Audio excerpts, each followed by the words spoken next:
Have you ever felt like you're trying to navigate your own life without a map? Well, today we're basically creating that map. Think of this as a field guide to the most complex and fascinating subject you'll ever study, you. We are going to decode the hidden psychological patterns that are driving your behavior, turning that feeling of, why on earth did I just do that, into a moment of real clarity. Okay, let's dive in. So, does it ever feel like your brain is just wired differently? You know, like it can be your greatest superpower one minute and then on the very same day feel like your heaviest burden? I've definitely felt that way. And if you have too, you are so not alone. In fact, psychology has a really powerful explanation for why that is. And here it is, the big idea. If you forget everything else from today, remember this. Your quirks, your anxieties, even your most frustrating habits, they are not random flaws. They are adaptations. They are these brilliant protective patterns your brain created, usually when you were very young, to help you survive in the world as you saw it. So here's our roadmap. We're going to start with the mind's basic programming. Then we'll go into our internal world of thoughts and feelings. After that, we'll look at how that inner world affects our social lives, trace it all back to the echo of our past, and finally, land on why simple awareness is probably the most powerful tool you have. All right, first things first, the mind's hidden wiring. You can think of your brain as this incredible supercomputer that's running 3 core programs all the time: survival, control, and finding meaning. It is constantly scanning and predicting and strategizing to keep you safe and help you make sense of the world. A lot of our strongest personality traits are really just the unique way our brain learned to run these programs. So, let's move from the hardware to the software. How does this fundamental wiring actually show up in our day-to-day lives? For so many of us, our internal world of thoughts and feelings is where we feel the most unique and sometimes the most alone. Just let that question sit for a second. It really gets right to the heart of what it's like to have a highly active mind, doesn't it? That internal engine you've got is capable of amazing creativity and deep insight, but the flip side is that it almost never, ever shuts off. Oh, I love this reframe. It is a complete game changer. The very thing we beat ourselves up for, calling it overthinking, is really a sign of deep processing. See, your brain isn't broken. It's just doing its job really, really well. It replays conversations to find patterns. It explores every angle of a decision to minimize risk. It's not a bug. It's a feature of a high-powered operating system. The trick isn't to stop it. It's to learn how to channel it. And yep, this really illustrates the cost of that powerful mind. These aren't just separate issues, they are all connected. That perfectionism, it happens because you can vividly imagine a better outcome. Those big existential questions, they pop up because your mind sees way beyond the daily to-do list. And the mental exhaustion, I can definitely relate to that one. It's the price you pay for a brain that's always trying to solve the next puzzle. Okay, so you've got this incredibly rich, sometimes chaotic, internal world going on. So what happens when that world collides with the external world, with other people? This transition from our internal life to our social life is where so many of our patterns really come out to play. The great social paradox. You genuinely like people, but after an hour of socializing, you feel like you need a 3-day nap. Well, it's because for a deep processor, small talk is like trying to run outdated software. It's clunky, it's slow, and it just drains the battery. Your mind is craving depth and meaning, and when it doesn't get it, that energy drain is what you feel.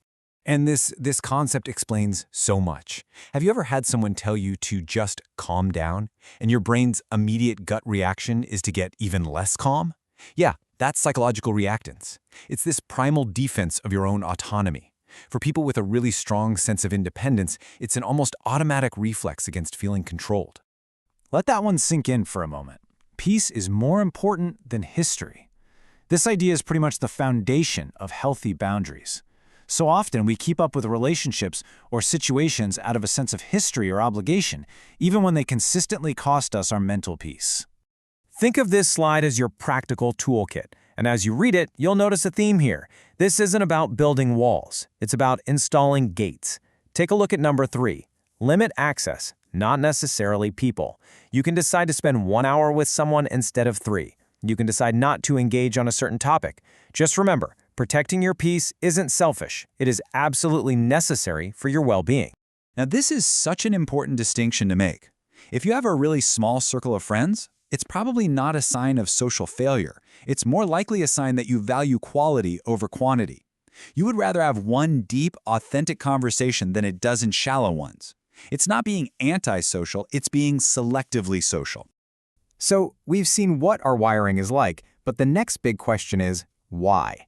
Where did all these specific patterns and responses come from? For that answer, we have to journey back and listen to the echo of our past. You know, our brain is a learning machine, and its most critical, most foundational lessons are learned in childhood.